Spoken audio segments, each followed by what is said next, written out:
Hello, everyone, and welcome to today's episode. Today, I am joined by Emma Walsh, a burnout and alignment coach, entrepreneur, and a trauma informed practitioner. Emma helps women build businesses with real stability, not just more tactics, and show up online with power, boundaries, and truth. If you've ever wanted to build something big, but felt like being visible online comes with a cost, then this one's for you. Emma, welcome to the show.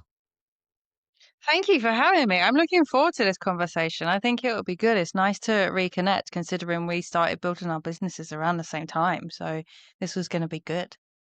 Yeah, that was back in the coaching master days. That was a couple of years ago, about now, I would say. Is that right? Yeah. It actually came up on my memories yesterday that it was 2 years Yeah. since launching the business. And Yeah. Jesus Christ, what a ride it's Yeah. been. Yeah, we'll definitely get into that today. So, for anyone meeting you for the first time, who are you and what is your mission?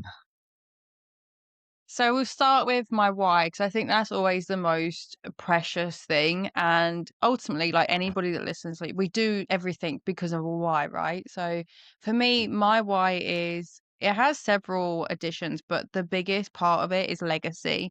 Now, when we think about legacy, a lot of people will think, right, money. I'm going to make my millions and buy a load of fucking assets and pass that down, and that's going to be my legacy.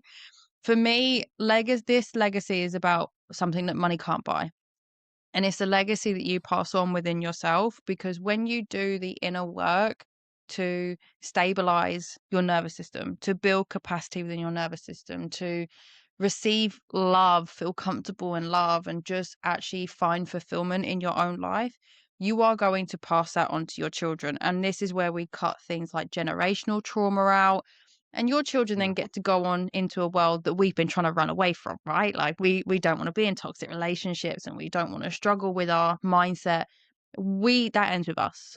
We've done the change and we create a legacy that takes on to our children. And for me, that is my biggest why because I grew up around, sadly, a narcissistic parent, in and out of toxic relationships my entire life. And that's how I fell into where I currently am. Like I am obsessed with trauma. If anybody follows me, that is like my thing. I'm very protective of how people view trauma, and people getting the correct information about their nervous systems because everybody thinks that trauma can just come down to the big things in life, like, car crashes, traumatic events like sexual assaults, physical abuse. But it can really come down to something as simple as you've experienced an overwhelming emotion and it just hasn't processed in your body. And that is the softest and most basic form that trauma is. So to be able to carry that and help women break through that so they can actually not just be like, right, well, I've built this success and I don't know how to hold it now. It's making me feel miserable or I can't even show up online, but I have this huge vision. That to me is the greatest legacy because we actually shift that and change that. And that's all just come from my own journey, my own struggles, and really then believing that I didn't go through all of that shit to put it to waste. I went through it for a very good reason. Like I'm quite spiritual in that essence. And I believe fully that I went through it to help other people, especially at such a young age because like you look at my brother, he's had the polar opposite end of the spectrum. Like he's had the wealth and success early and now he's having the struggles in his relationships whereas I had all the relationship and mental struggles to begin with, and I do believe that was because I was meant to have it first to be able to support everybody else through it in the afterlife. So that's really, I guess, the ball part in the most roundest form, who I am, what I do and why I do it. So you're saying that trauma is on a spectrum. I mean, everything's on a spectrum to a certain degree anyway, but traumatic events can be massive for some people and not so much for others, right?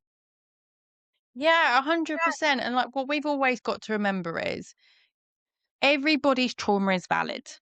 Trauma in itself, like the softest, most gentlest term that I can put trauma into, trauma is essentially a stored emotion within the body. Now, Yeah. emotion means energy in motion.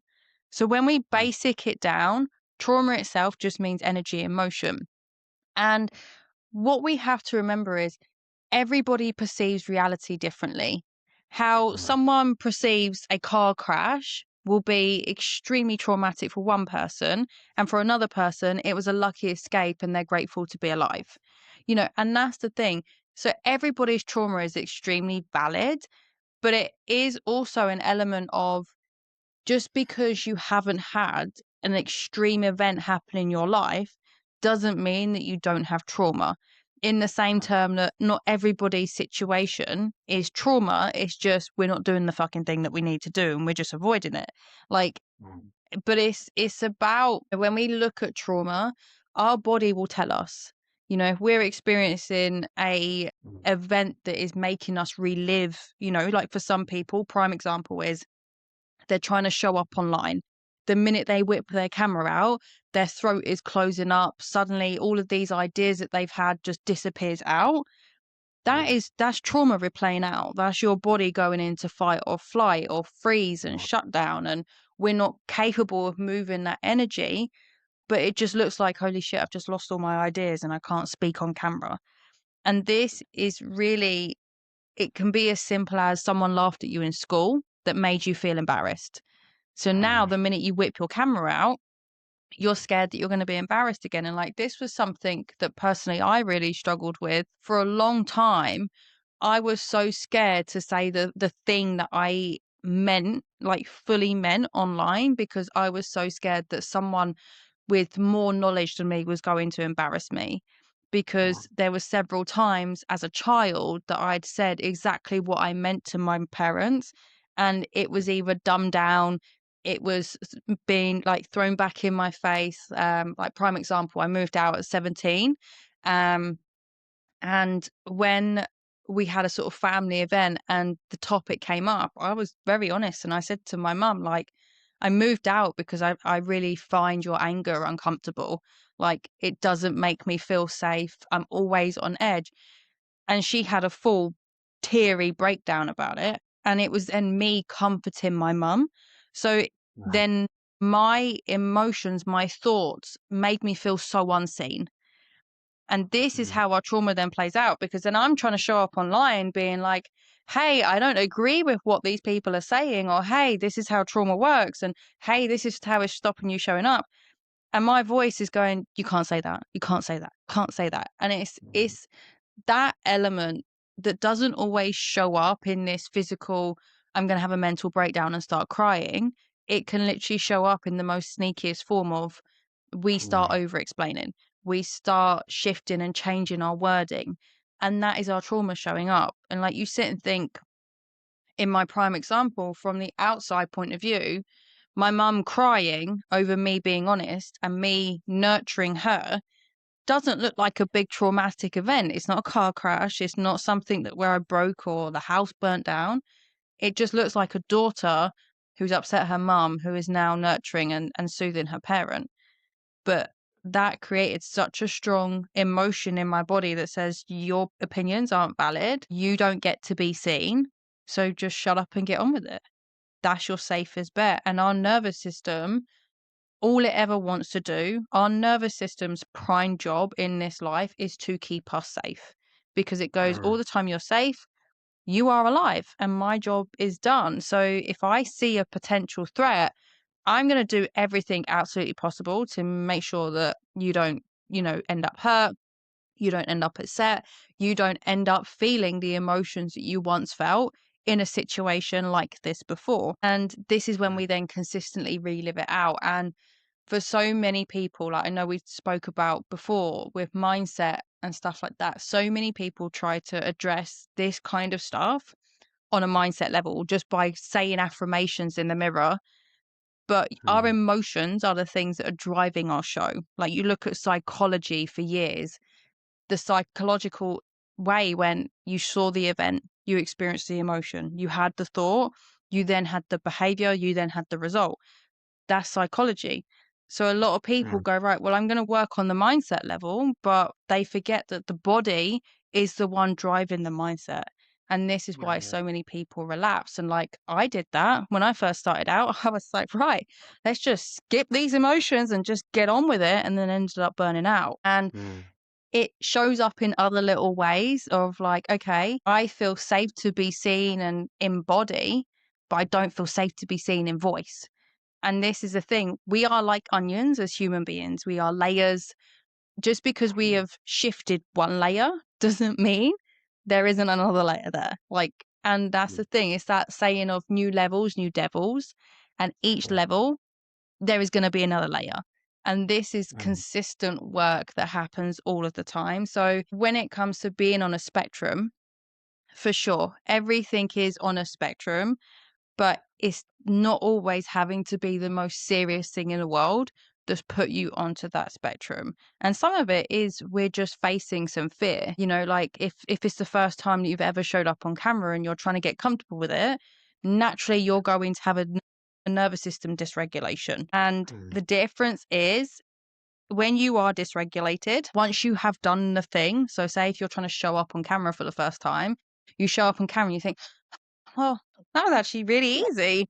Like your nervous system's come back into regulation.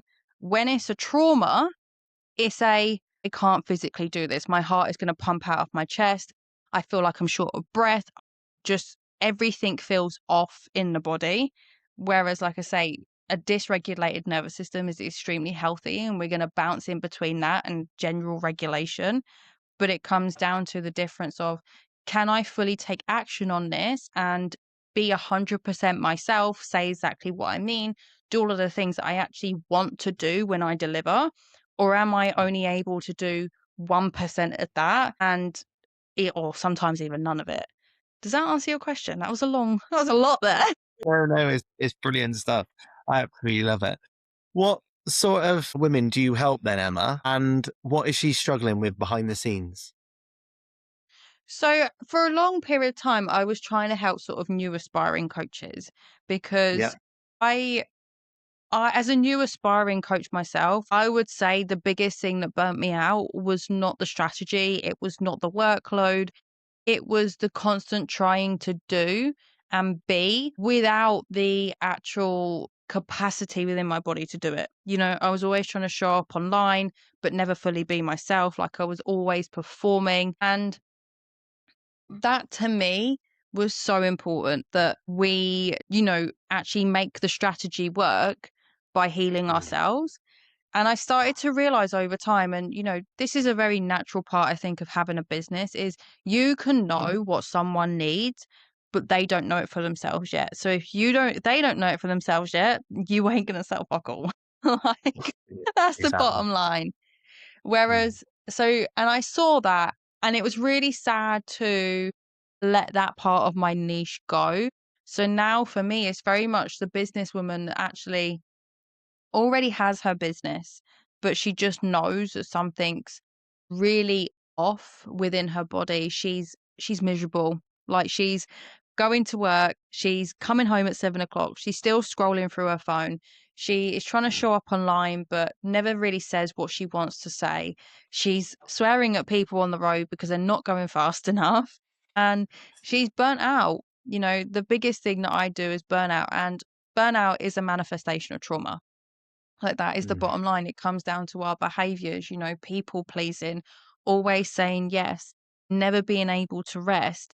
And this ultimately over time is what's going to drive us into burnout. So for me to be able to sit and say, you know what, you already know that you're successful, you are very Mm. clearly ambitious, but yet there is always just a missing link. And you created this big, beautiful life, but you're just not living it. And that's the thing. Like, Mm. if we sit and go, right, well, we created this beautiful business, but I don't have a life. Have you actually got a business, or have you got a 9 to 5 with your name and the profit? Mm. That's the thing. And for me, it was really about that's where I can make the difference because we are in a world now that everybody's overdiagnosing themselves. No one trusts themselves. Everybody is second guessing what they do, what they say. And a lot of people take so much personally that when you are, and what I call a steady CEO, you trust yourself explicitly. You're not having to go and have these long talks with your partner about why this part of business isn't working and I hope this just works out one day, and like we all have, but it's not a repetitive theme. It's a once in a blue moon because you know in yourself that actually I'm still showing up, even if it's at 70% capacity. I know that if I can see it, it's already happened. So it's going to happen. I just got to keep doing my thing. And that I can go home at night and put my kids to bed without thinking about the long job list that I've got to do the next day. And that Mm, in itself creates so much more creativity. You know, a lot of mm, people sit and go, "Oh my God, I'm so creatively blocked." Like I hear this a lot with my clients.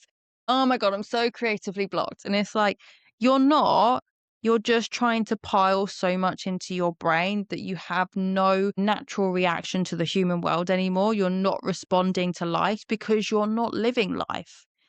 And that's the mm, thing, you are not living life, so you're not able to respond to it. Like we have opportunities around us every day to create ideas. And, you know, I have in my phone like a set of different folders to get ideas from to create content, you know, mm, and everyday experiences can show this. Something as simple as someone walking past your house and nosing through your window is something you can discuss and spin around into your own perfect niche. But when we are in survival, we're not mm, able to see this. You know, when we're mm, acting from fear, we limit our options. Whereas when we're an open house, when we have an expansive capacity, our opportunities, we see them all the time. They're open to us consistently. And that for me makes business easier, makes it a lot less stressful, shows up your personality online, builds a personal brand, and actually gets you to enjoy your life. What more do you want? Like, what more do you want in this life if you're a business owner, right? It's all about enjoying the journey, as cliche as it sounds, it really is. And so many people have said this to me over the years, older people, wiser people. And of course, you laugh at them, but you get to my sort of age, mid 40s, and you're like, oh my God, they were so right. And I tell my kids this all the time now, and they just laugh at me. So, yeah. Yeah, yeah, because that's the thing, isn't it? Like, you sit and think, "Oh my God, like, we're already in April. Like, where has this year gone?" And if you're Yeah. not waking up every day and enjoying the things that you do, like, what are you doing? Like, what Mm, life are you living? And, you know, I love my dad to bits, but even after his divorce, he lives a life to what he enjoys, but he also doesn't enjoy his life because all he wants to do is work. He's like, I mm, have no other hobbies. I've traveled twice in my entire life. And he's just, and that's the thing. If you are not careful, you get to a point in your life and you have to ask yourself, when I'm on my deathbed, what do I want to look back and remember? mm. All the Yeah. times I was at work, all the times I was in bed and I was struggling, all the times I didn't trust the process and buried my head in the sand and sat there crying because nothing was working out and that's the life that I kept repeating? Or do I want to remember the times where I had a cry, I got up, got on with it, but yet I put my kids to bed and the next day they came to me with a problem, I could support them. Or Mm, I went on this holiday and I was so cool with not having to be in my business the entire time. Or I made all of this money and actually, you know what? I reinvested it and I'm pretty good with that. And it's about, like I say, sitting there and asking yourself, do you want to struggle your entire life to get onto your deathbed and say, well, life was tough? mm, Is that what you want? Or do you want to sit there and go, you know what? Yeah, life was hard, but I absolutely loved every minute of that. Don't regret a single thing mm, because it's too late by that point. It is too mm, late to change anything. Whereas now, every day you have an opportunity to change it.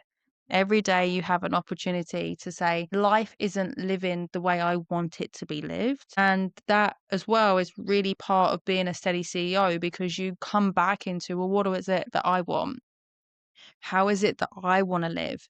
Who is it that actually I want to be? And how is that going to make me happy? Because mm, you only have you. As much as we can be married, we can be in relationships. You are the only person that gets to see your life through your eyes. You are the only person who gets to see it through your own body. You have to live it for you too. mm.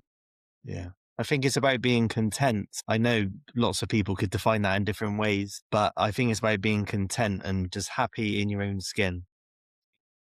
Yeah, 100%. Because otherwise, you spend your life comparing, and Mm, then what have you missed?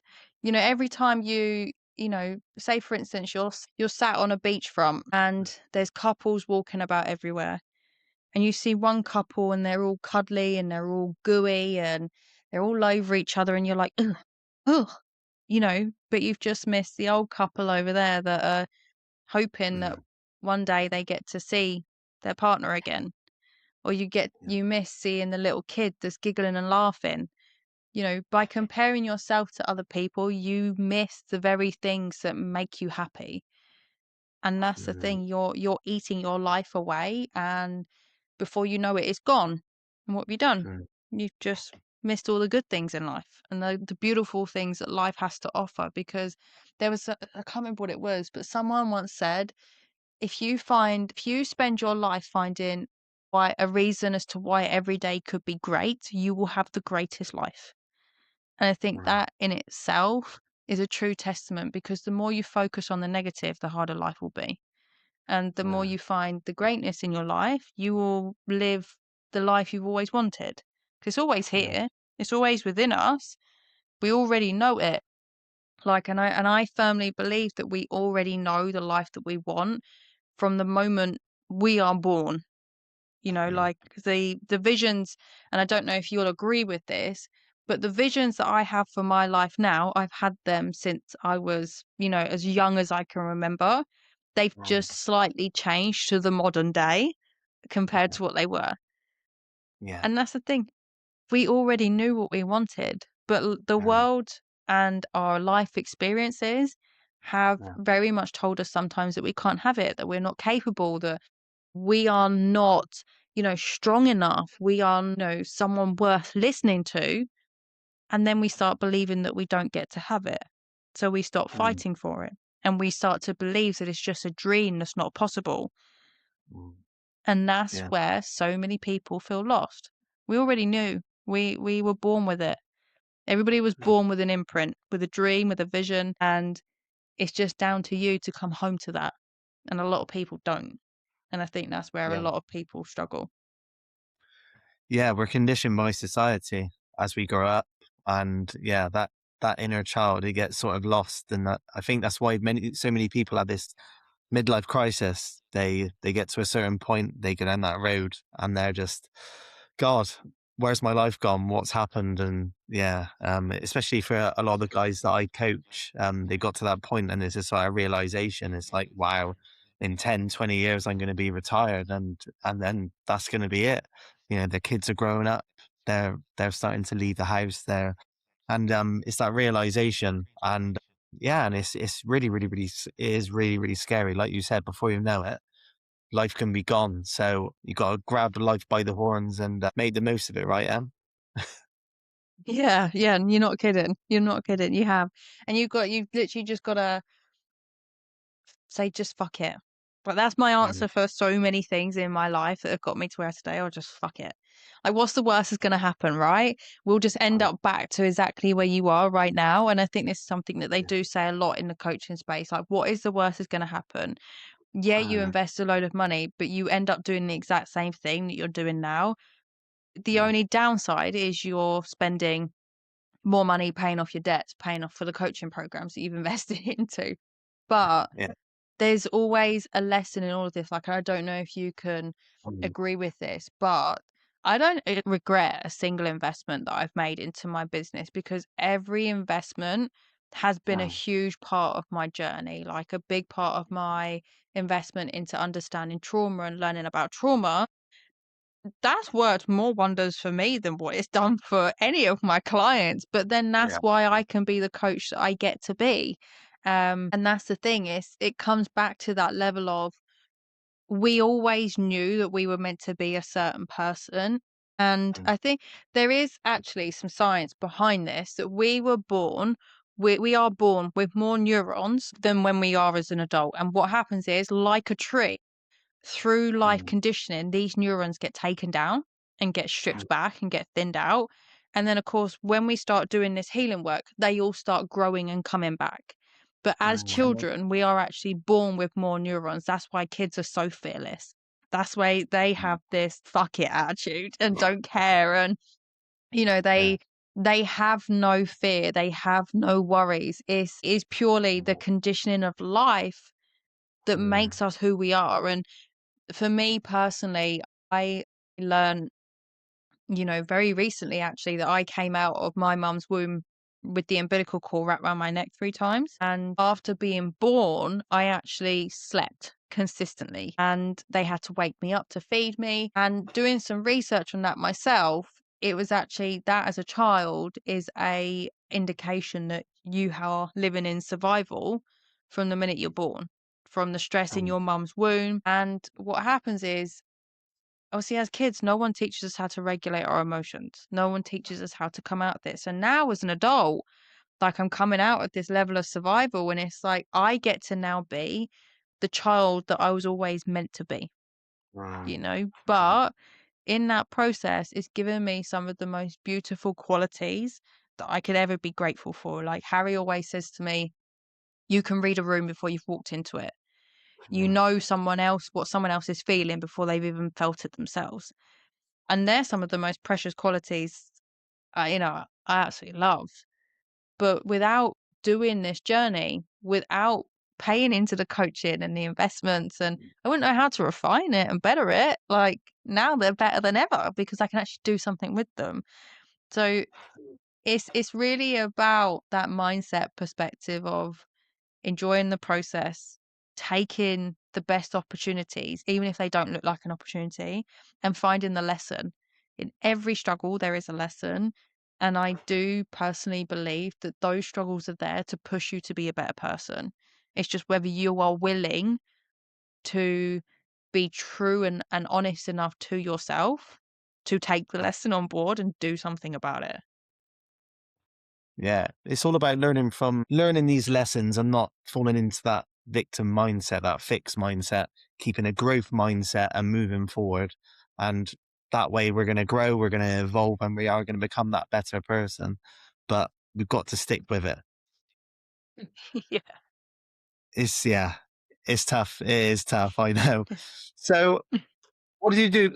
What did you do? We've touched on it a bit before, but what did you do before coaching and going down this line of entrepreneurship then, Emma? What did that chapter teach you?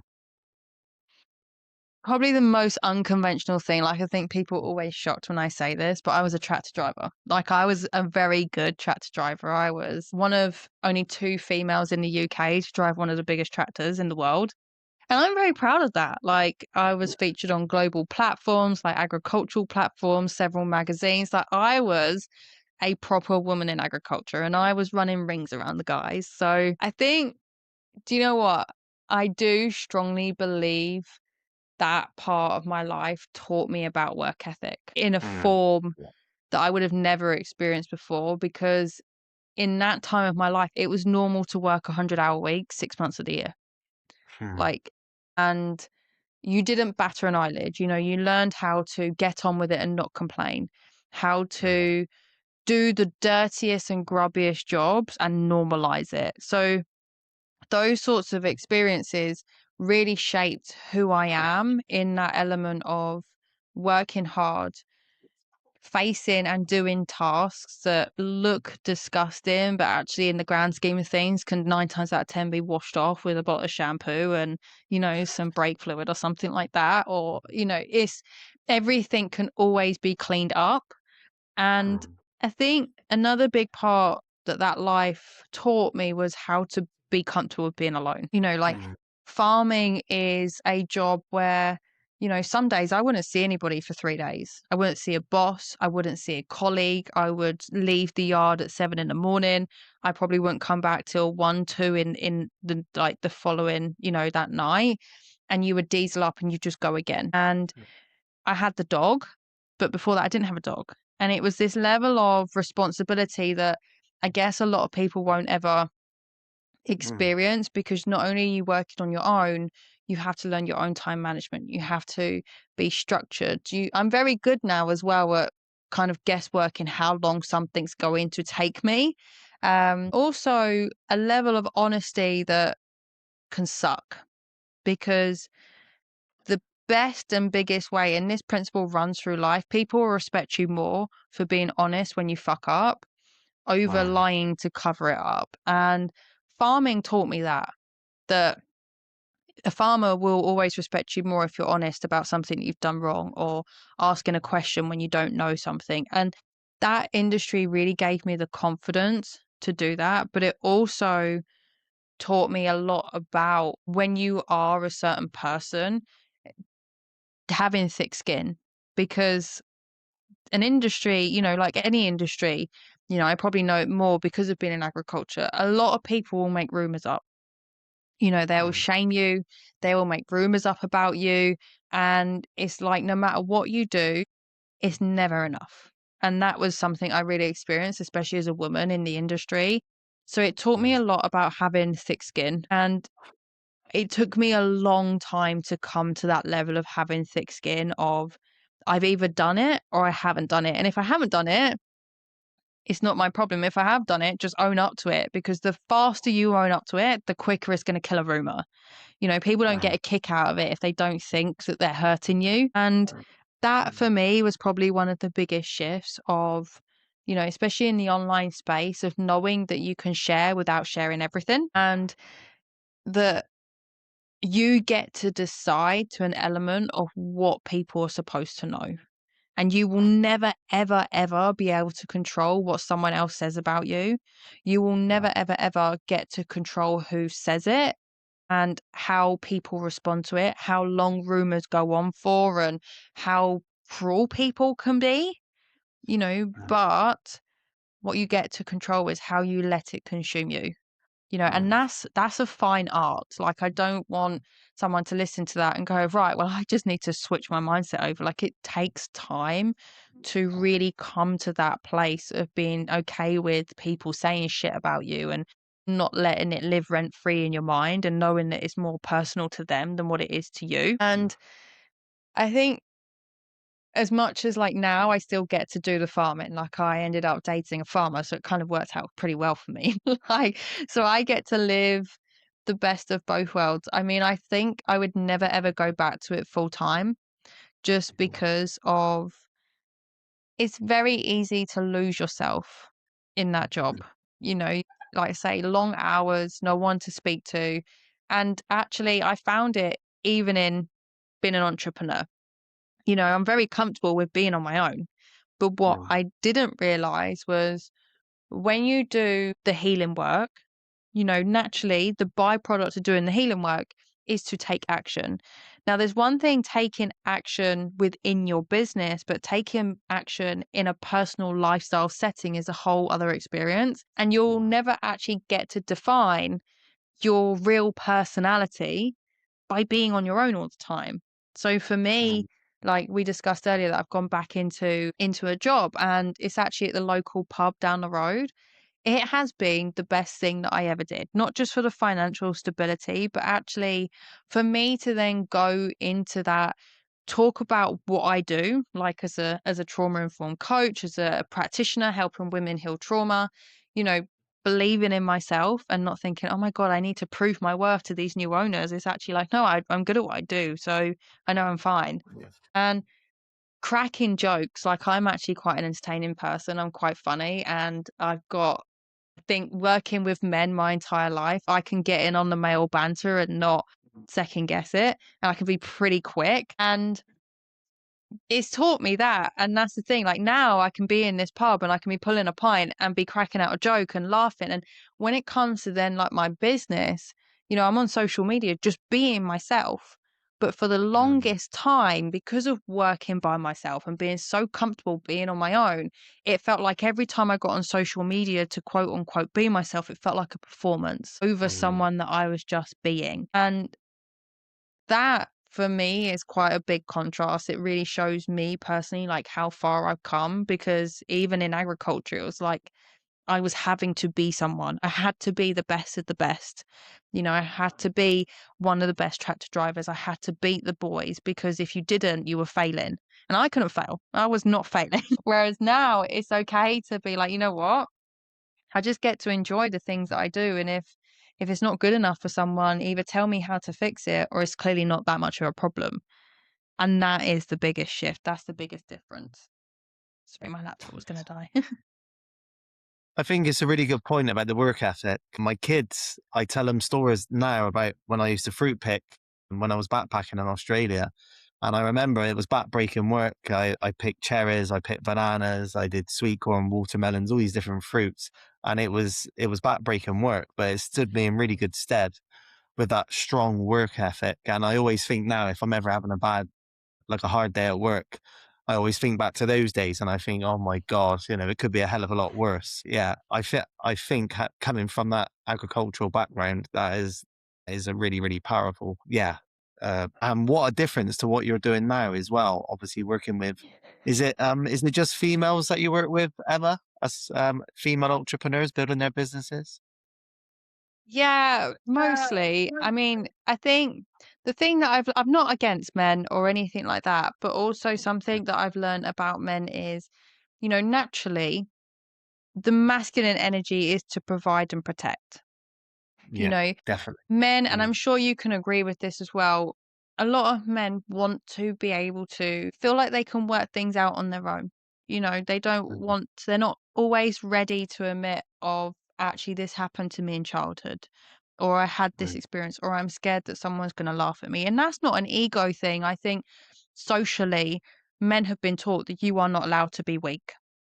yeah. How dare you show your cracks? You have to be the strong one. You have to be the provider. You have to be perfect and so tight in your energy and what you do for your household that if Mm, you was to crack, it means that you're failing. And that's society. I do believe society has, and the world that we live in today, like we can't just blame society. I think sadly there is a lot of both men and women that are pretty toxic in how they speak to their partner. And, mm, that naturally creates a level of some men just aren't ready to talk yet. And mm, I'm not interested in forcing someone to talk about something that they don't want to talk about. So if a man is ready to come to me and say, look, like, I'm really struggling with this, and I say, okay, well, the first thing we need to do is actually build safety in your nervous system, we have to also sit and go, well, is that something that you actually want to do? Women are a lot more in tune with their emotions. Like if I said to mm, you, prime example, you're a gentleman. If I said to you, right, I want you to sit down and scan your body and find a safe space within your body, what is your first initial reaction? Like, be completely honest. in my stomach. But was you or was you not a little bit like, this is a Yeah, bit of course, weird? of course. Initially, I was. Yeah. Yeah, yeah, exactly. Whereas a lot more women are a lot more open to that concept. Yeah. The word safe to a woman Mm, is like the holy grail. And I think if any mm, man is listening to this right now, if you can say to your woman, like, you are safe, I have you, we will get through this, your whole mm, fucking relationship is going to change. Like us mm, women, 90% of what we want in life is to feel safe. Men, most of the time, has never experienced that. Even in caveman times, they have always been the one to provide safety. And I think mm, that is such a big thing. And a man, in my opinion, has to be ready. They have to really want to live life differently and experience things differently over a woman that says, actually, my emotions are really important to me. You men have been taught mm, that their emotions are not important to them. They shouldn't have emotions. The only emotions that they should experience is anger and rage and frustration and happiness when they get the chance to. yeah. Women are taught differently. And that is the biggest difference for me in that element. And a big part of the work that I do is safety. It is the foundation of everything that I do is that, and I'm a firm believer, is any woman that feels safe in any human being, not just a woman, but any person that feels safe will accomplish everything that they want in their life because they feel safe Mm, to do it. It's like your kids, isn't it? Like when we do relate this back to being a child, because ultimately it's our inner child all the way. If you're teaching your kids how to ride a bike, they will feel confident to do it all the time you have hold of the saddle because they feel safe with their parent there. the only time they feel safe to continue is when they think that you're still holding on, but you've let go. But by that point, they prove to themselves that they're fine, they're safe, they're okay. And that is a prime example of why safety is so important, because when we feel safe, we will do everything we believe we possibly can. But Mm. we've also grown up in a world now where safety is something that has to be earned over something that is just lived and given. Mm. Yeah, it's funny you should say that. My wife, I remember when I was doing my NLP master practitioner course and we were going through our core values. My wife's one of my wife's core values was security, and like you've just said about safety. So that definitely resonates with me for sure. Women want to feel safe and secure.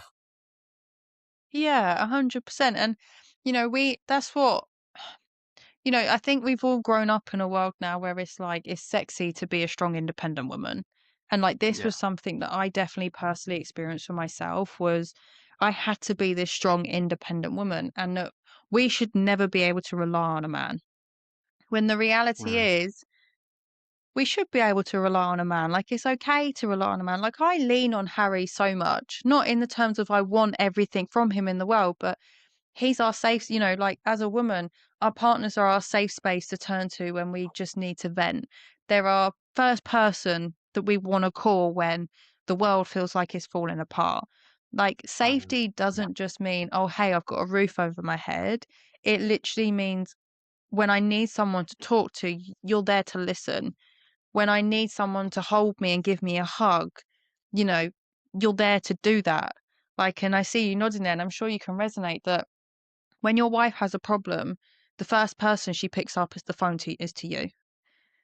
Yeah. 100%. Yeah. And that's because she feels safe. And that for a woman is our true connection to so many things. If we feel safe in the bedroom, we will let go a lot more and relax into it. If we feel safe out on the street, we will be pretty comfortable.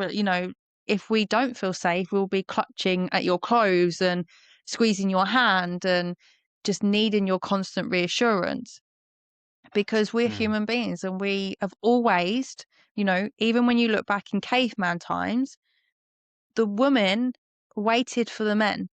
And it's not Mm. saying that us women now have to wait on men, not at all, because we're not in caveman times anymore. But safety in the human connection has always been there for a woman to look from it from a man, Mm. and that is where the man's always been taught, right, well, I've got to make her feel safe. That's why we want to put a roof over our heads and want to put Mm. money in the bank account. You know, it's always been there, but it's just been lost and mishapped and shaped differently along the way. And that's where, in my opinion, so many relationships do fail, because people stop feeling safe with one another. And these roles have been so in heightened, and I do feel for men, because there is a lot of pressure on men nowadays to be everything Mm. without feeling who they are, and I Yeah. think that's such a big thing. But also, us women have to step up in making our men feel safe. Because if you don't feel safe, you're not going to be like, right, well, I actually want to provide and protect you because I don't even feel safe with you. Like, if you think, your partner's cheating on you, you're not going to be like, yeah, I want to go out and work and go and buy you some nice flowers and stuff like that. You're going to be a bit like, why would I want to do that for you? Like, you treat me like crap. Like, Yeah. safety works both ways, reassurance works both ways. Like, there's several times Harry will be tired, he'll be working his backside off, we don't get to see each other very often, and he'll just ring and I just want to have a chat, babe. Like, I'm just struggling right now and I'm sitting in the Mm. machine with my own thoughts and just need some reassurance. And that's where we are there to do that. And we have to always remember, male or female, we're a human being. And as a human being, we have thoughts. And not every thought is going to be perfect. And yes, to a degree, we want to be able to work through those things by ourselves and be able Mm. to then come back to our partner and say, hey, guess what I sorted out in my mind today? Because we don't want to always have to rely on someone else to fix our mindset, because what happens if they're not here anymore? We're going to struggle, right? We want to always be able to support ourselves. But there is also that level of it's okay to need someone else to lean on. You don't have to do everything yourself all the time. And that role goes both ways. Like, I'm a firm believer in that. Yeah, you need to learn lean on each other in hard times, and it's a partnership. And yeah, I always say that I say this to my kids. You need to be able to communicate. You need to communicate. You can't hold on to stuff. You need to share. You need to be open. You need to be vulnerable, because that is essentially the connection that we both need from male and female. Yeah, for sure. And I think, and you said something really important there about being vulnerable with each other, because Yeah. as human beings, like and because of our nervous system, we are naturally wired to read face cues. Like our Mm. actual physical intake is only, I think it's something like 7% words. So how Mm. we build our thoughts, how we experience the world is only actually done by 7% words. The rest of it is done by facial cues, sounds, Yeah. hand movements, body language, because that's what our nervous system picks up on. It will even pick up on the dilution of someone's eyeballs. If someone starts to squint their eyes or furrows their eyebrows and Mm. their body language shifts or their tone of voice shift. Like, Mm. prime example here, like if I was speaking really, really quickly and oh my God, like straight away I started to see your shoulders go up then. But when I was speaking to you about that level of safety and connecting with your partner, and my voice starts to slow down and starts to become a lot softer, naturally you're Yeah. nodding, your shoulders are dropped, you're more relaxed. Yeah. Our nervous system doesn't just respond to words, it responds to our tone, our physical being. And Mm. when we connect and when we're keeping things from our partners, the reason people go, well, I had a gut instinct, something wasn't right, Yeah. is because they're Mm. reading your body language consistently all the time. Like, we are wired to scan our environment. So when we can sit with our partners and say, hey, babe, I don't need you to do anything about this, but this is just what's going on in my mind right now. And it's not personal to you. Nothing is wrong with us. That connection's restored. Our partners are not mind readers. Like, you know, and as women, we go through several different emotions in a day, in a week, in a month, whether we like it or not. And if we're going to keep these things from our partners, and likewise, for men, 90% of a male struggle is how they look, if they think they're doing good enough, if they are financially okay. Like, if we cannot talk to our partners about this and in heightened, because a lot of people think, oh my God, if I share that with them, they're going to want to run away. If they run away, Mm. fucking let them because they're not meant to be your person. But as you probably know, like, actually, when you share that sort of information, your partner sits and says, thank you. Thank you for taking the time to trust me with that information. And that connection is then suddenly deepened. People then stop tiptoeing around you because a lot of people go wrong is they come home from work after a terrible day, don't say anything, and their partners then pick up on that energy and they're just a little bit like, oh my God, what is wrong with that person? Why are they so moody? And the next thing, you're having a blown up argument because one person didn't pass the fork over and only gave them a knife, which could have been resolved with just say, hey, babe, I've had a really terrible day at work. And your partner being able to go, okay, what do you need? What do you need Mm. right now? Well, I need 10 minutes to myself to go and decompose. Okay, well, off you go. Bedroom's all yours. Like, I'll leave you alone. And we stop having this back and forth of, have I done something wrong? Are they annoyed at me? And this cycle, whereas if you just say to someone, what is it you actually need right now? Well, I don't need nothing. Or maybe I just need a hug or I need 10 minutes to myself. Everybody's Mm. trust is restored. Everybody feels safer. Everybody feels like they have been heard, like they have been seen, like their needs have been met. And suddenly Mm. everything starts to shift in the household. And this, when you have a place like this, and I'm sure that you can relate to this as well, that life feels so good, even when it feels like a struggle, because you have got each other. You know you've got someone to turn to. You know that your back is covered, you are held, you are supportive, and you feel like you can achieve anything. And you Mm. celebrate life just because you get to. And that in itself, getting to that point, makes any challenge feel easy because, you know, Mm. you're not alone. And I think you then feel safe doing it. You don't feel like your home is the place that you're trying to run away from. And that in Mm. itself is such a big foundation that so many people sadly just don't have. Yeah, it's about being, like we said before, about being content and being in a state of gratitude. I think I go through it a lot with my clients about being in gratitude and actually being self aware and thinking of all the good things in your life. And I think we're so distracted, we're so stressed, like you were saying about trauma. We've got so much going on that we just can't see it. We're just not aware of it, are we? No, and a lot of things, and I think we have to be real here. For a lot of people, it's normal, because for a Ah, lot of people, they saw their yeah, parents stressed out about money. So it's normal. It's just who they are. You'll hear that a lot about people. I'm just terrible with money. It's just who I am. And we yeah, have to honor the fact that for a lot of people, it's just a normal part of their living because they've lived yeah, with it for so long. Not just in terms of they were once someone and now they're someone else, but actually they saw their parents doing it. They've grown up being like it. They've never experienced anything different. And that's not their fault, like in any way, shape, or form. Like we have to fully honor that, but what it really comes down to with being self-aware is saying, I saw my parents do it one way and I've seen how my life turns out.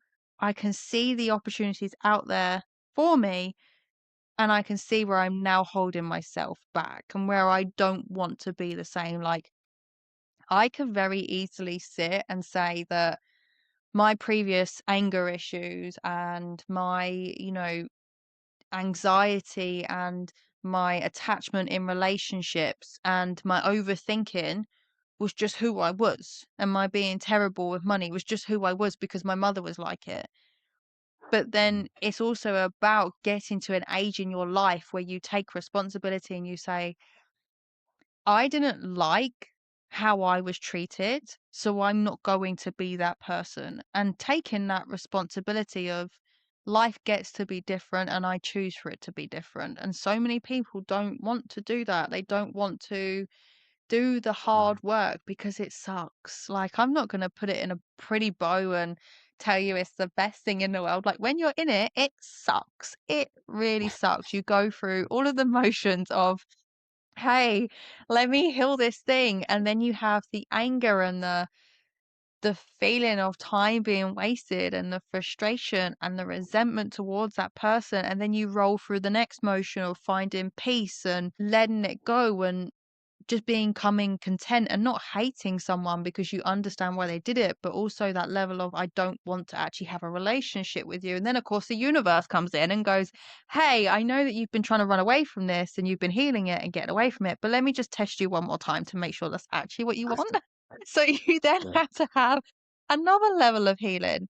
And it is that concept of you can either choose to be like your parent and just moan about it for the rest of your life and wonder why nothing ever works out the way that you want it to be, or you can actively choose to face the hard work and be in the mess, in the struggle, and entirely change your life, knowing that you don't just change your life, you're changing your children's lives as well, you know, mm, and that changes their children's lives and you're changing that legacy. And it comes back to that legacy that we don't see, but everybody feels.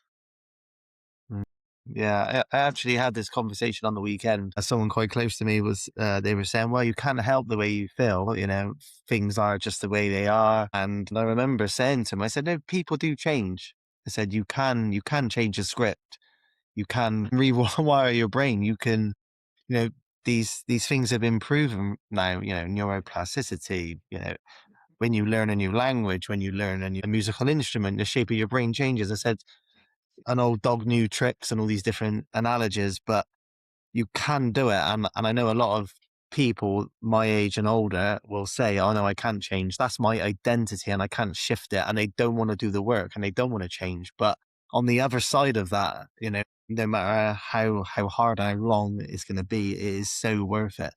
It's trying to convince these people that they can do it when these ingrained beliefs are so deep. Is tough, like you said. Yeah, for sure. And it really is that level of people have to want to do it. You know, there's that old saying, you can Mm. lead a horse to water, but you can't teach it to drink. And, we always have to remember we've learned to live this way, so we Yeah, can learn to live a new way. It's simple, it's we just can. learning. Yeah, we can unlearn it. Exactly. So the women that you work with, Emma, what's the biggest thing that holds them back? Is it the fear of judgment? Is it the fear of success? Is it the fear of being too much? Surprisingly enough, it's not so much of a fear, it's a need to prove themselves. I've had women that have come to me that they want to be a coach, but every time they try to build a coaching business, they burn out, and Mm, what it's actually boiled down to is, like we discussed earlier, that sometimes we know we are supposed to be an entrepreneur. We know that we are supposed to be successful, but we take the journey that we think is going to be the easiest to get there. And for the longest time, mm, coaching's been displayed as that journey. And what a lot of people then come and find is they know they're meant to be this successful person, but they're trying to prove themselves. They're trying to go with the status quo. And when we yeah, break down that level of, well, I don't need to prove myself anymore. What is it that I actually want? They want candle businesses. They want, pencils and pen businesses. They want a dog walking business. And it's all the things that would have been considered quote unquote normal, quote unquote the true freedom.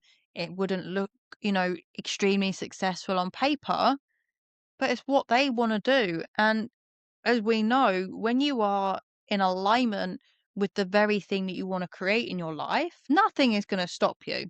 It becomes so yeah, much easier. And I think that is the most beautiful thing, like with this work, is the clients that then go, shit, I've been trying to prove myself this entire time to everybody around me. But when I go and do the thing that I actually want to do, I'm not feeling the mm, resistance. I'm not feeling tired by it. I'm not feeling like it's a struggle. I'm not feeling like it's where I've got to be right here, mm, right now. I will get there in my own time. And I think the most beautiful thing that I've experienced with my business and the way I now help women is I've had women that have come to me from being in domestic violence relationships. They've had their children have seen things. The children are showing early signs of trauma, but because of the work that we do together, their children are then showing up differently. Because as a mother, they are more present. As a mother, they are more calm. They are more happy. They are more fulfilled, in love with themselves.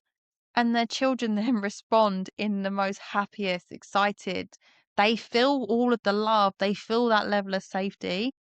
And to me, if I had clients that never ever went into business, they never made any money, but yet that was the outcome that they created every time, always mm, worth it.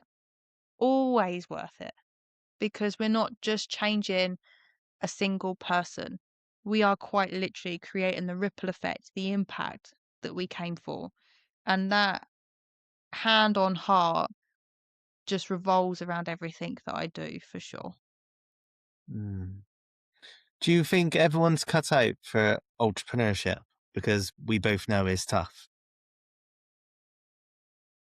I think that's a difficult question because I think deep down everybody is. And I do Mm, truly believe that everybody deep down is. But I also believe that not everybody is willing to do the work to be able to become successful in it because it is right. tough. It's, the reason they say it's personal development on crack is because it is. And if you're not willing to face your demons, like you're never going to become cut out Mm, for it. And we have to admit there is some people out there that just don't want it. They don't want to be an entrepreneur. They want to go to their 9 to 5. They want to come home. They want to live their life. They want their weekends off. Great for them. It doesn't mean they're not Mm, cut out for it. It's just not what they want at the end of the day. And I think that's a really great ownership that they can have. But I think if you're sitting there and asking yourself, well, am I cut out for this? You have to ask yourself, what am I not willing to move out the way in order for it to happen? Because you're always cut out for it. But if you don't believe that you're cut out for it, you won't ever mm, be. And that's what it comes down to is the bottom line of believing that you are cut out for it, believing mm, in yourself, in your abilities, and the most biggest thing of all, believing that no matter what happens, you are going to be okay because you have you. And that's what makes someone cut out for being an entrepreneur. And that doesn't just come with waking up one day and just deciding. It comes by taking the steps to shift and change who you are and do the personal development, even when it feels messy. Like if you're someone that doesn't want to do that, then yeah, maybe I'm contradicting myself and you're not cut out for entrepreneurship here because you don't want to mm. face the hard stuff. You're looking for the easiest and quickest route. You're not going to get there. You're going to be chasing your tail. So you're not cut out for it. Go stay in your 9 to 5, and keep the easy style of life. But if you want to be able to really believe in yourself, it has to be that. That's what makes you cut out for it for sure. Yeah, I think it goes back to what we were saying before, where many of us want to take the path of least resistance. And I think as an entrepreneur, you've got to be in it for the long game and you've got to keep believing in yourself and push through that resistance. We were speaking about it quite in depth before we hit record, but yeah, it is a tough old game. But what do you think is the difference between someone who quits too early and someone should just pivot? Because I follow Stephen Bartlett from Diary of a CEO. I absolutely love that podcast, and he's always said that he is a really good quitter. Because I know in the entrepreneur space of hustle and grind, people say, don't they, that you should never quit, you should keep going. But he's always said that he is a great quitter. He's pivoted many times. He knows when to get out and to shift and to move on to something else. So what is your take on that, Emma? I think the minute it's making you so unhappy, the minute you are getting up and you are dreading what you are doing every day, I don't Yeah. think it's ever time to quit, but it's also time to refine and pivot. It depends on what your version of quitting is. Like for me, quitting means Exactly. that's it. I'm closing everything down. I'm not doing it ever again. Like that to me is quitting. Mm, Pivoting literally means this isn't working for me. It's actually burning me out, making me extremely unhappy because what we always have to remember, like, is what we start doing and what we end up becoming are two totally different things. Like for me, I yeah. started as a toxic relationship coach, but Mm, deepened my own relationship so much and have moved on so far in life to that version of me who built the toxic relationship business that it no longer felt good to talk about what I was selling. I think that's the biggest mm, thing. When it no longer feels good, when it feels like a struggle, because business is hard to build for sure, but it shouldn't have to feel hard to create. And that's the yeah. difference. And if you feel like you're constantly pushing a rock uphill that never seems to get lighter, it's time to change the Mm, rock. And for me, when I then started to come into that level of I'd hit burnout and it was like, I have no choice. I need to change this. This really isn't working for me anymore. The people messaging me, I could not stand them. Like, that's the point blank line of it. Like, people were messaging me and I was just reading these messages, just thinking, "Oh, just get on with it yourself." yeah. Like, when you know you've got to that point, it's like it's way too far gone. You should have pivoted by now because Yeah. ultimately you're the one that's living in it every day. So if it's not lighting you up, if it's not exciting you, if it doesn't make you feel like you're becoming a better person and you're evolving and you are growing, it's time to shift it and change it because there is only so much growth that you can do when you constantly keep hitting a ceiling. And that for Mm, me was with my toxic relationship business. I felt like it was the one part of my life that was keeping me stuck in the past and I wasn't living there anymore. And that's the mm, thing. If you feel like your business is keeping you stuck in the past and you're no longer living there and it's actually just exhausting to keep coming back, it's time to let it go. There's no shame in mm, letting these things go. It just helps you reach your next level. And sometimes it right, might feel like it takes forever to get to the next level. But if it's truly mm, aligned, it will be the very thing that keeps firing your fuel every single day. Like we were discussing earlier, like, why do you keep doing this? Because there's a fire in my belly that never goes out. Because I yeah, love what I do and I'm passionate about what I do. You know, if you can't mm, provide genuine passion for what you do anymore, you're doing the wrong thing. That's when you know. mm, yeah. You need to have that energy. For for me, like 3 years ago, I started out as an affiliate marketer. And then my second year, I got into coaching. And then my third year, now I'm getting into podcasting. So for me, it is forever evolving. Now, some people might say to me, you failed as an affiliate marketer, but I'll say, well, no, because I know as the podcast grows, as my coaching business goes, I will carry on doing affiliate marketing. I still do it a little bit now, even. Obviously, I'm still coaching as well. And yeah, it's all part, it is part of the journey. And like you were saying, nothing, you're never failing, you're constantly learning and you're evolving and you're growing. And yeah, I just think it's a really, really important message for people that are getting into this space that want to pivot and they don't know whether to give up. But yeah, they can pivot, they can try something else. And I think you're never ever like in this game, all the successful people that you see online, they're never doing the same thing that they started to years ago, decades ago, are they? They've changed so much and that's what it's all about.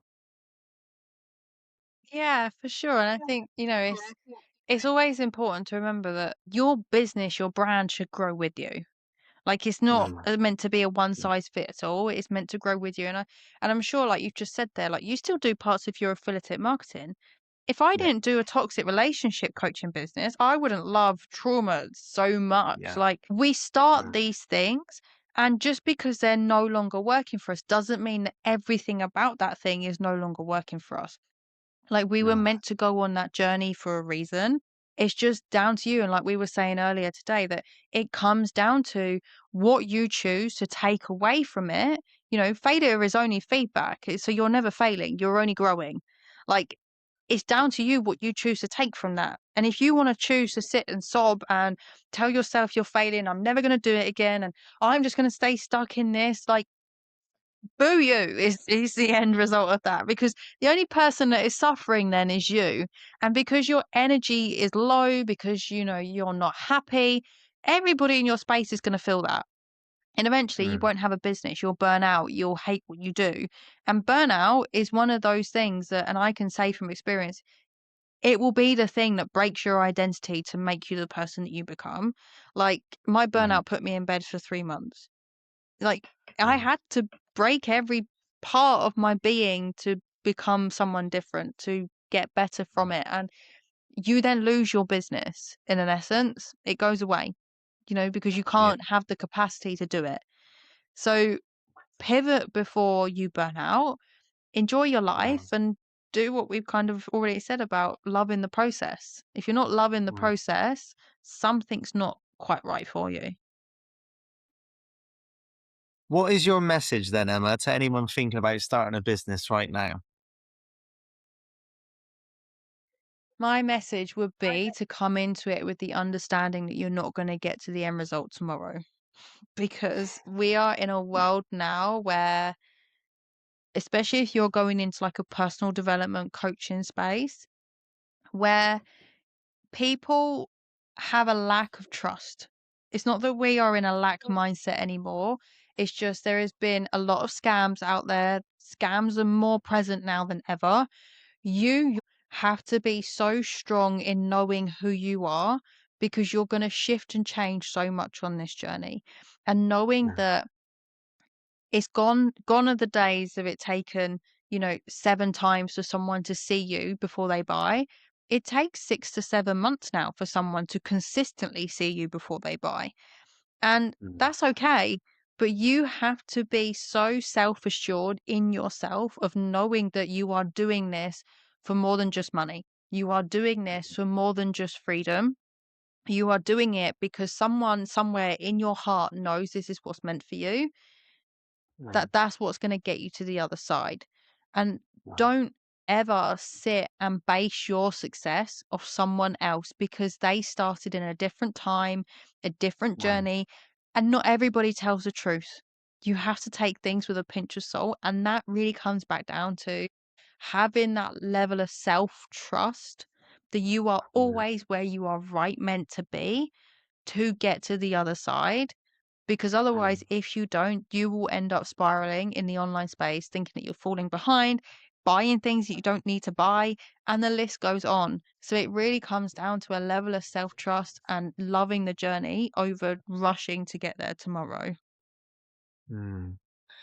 What advice would you give your younger self then, Emma, with everything that you've learned yourself in the online space over the last few years? That is a big question because I feel like there is so much I could give her. Like the Yeah. first thing that came to mind for me was just always just hold on, you know, because I'll always be coming back. And that's Mm. maybe just a little message from her to me, and vice versa. But if I could give her any advice, it would be to love yourself enough. You know, Mm. the biggest gift you can give yourself is your own self love, and Right. that everything is going to destroy you. It's only going to Mm. build you back up again. So you keep standing yourself, you keep standing tall, and love yourself enough to hold yourself steady in this time and never make a decision when you're not sure. Just keep showing up Right. and doing your thing every day, and you will get the clarity that you're looking for at some stage. It might not be right now, it might not be tomorrow, but it will come. So you just got to keep believing that you are worth the result that you're looking for. What does the next chapter look like for you then, Emma, and where can people find you? So the next chapter now looks like for me is building this new style of my niche in a way that feels good for me and living my life in accordance to that and really coming home to my own level of personality. You know, for so long I haven't been able to experience that. So now is doing it in a way that's not proving and loving myself along that journey. And if anybody wants to join me on that journey, they can find me. The best place is Instagram, and that's just Emma_J_Walsh. And that is where I am definitely the hottest on. That's where obviously stories are so great because I just pop my daily life through there all the time. So definitely come and find us on there and we can have a chat and you can see how the journey is unfolding. Thank you so much for coming on today, Emma. It really was powerful stuff. It's great to chat and catch up after all these years, and it's great to talk about real stuff in the entrepreneurial space because I really think that a lot of it is sugar coated nowadays, as we've spoke about with you. It's raw. It's You're authentic. Your approach, your stories, they always make me laugh. You in the tractor with the dogs and yeah, it's good stuff. So just keep on doing what you're doing, shining that light, and it's your energy that for you, that's what it's all about. And people feed off that energy. And we've spoke about energy quite a few times tonight. But yeah, just keep on showing up and yeah, well, we'll have to do this again anyway because there was loads of other stuff that I want to talk about, but we've run out of time because you got to get to netball. Yeah, it's an important game. We need these things to let off steam. Did it Take go? care, Emma. Thank you. And you, Luke, thank you so much. Cheers, Emma. Bye bye. Bye.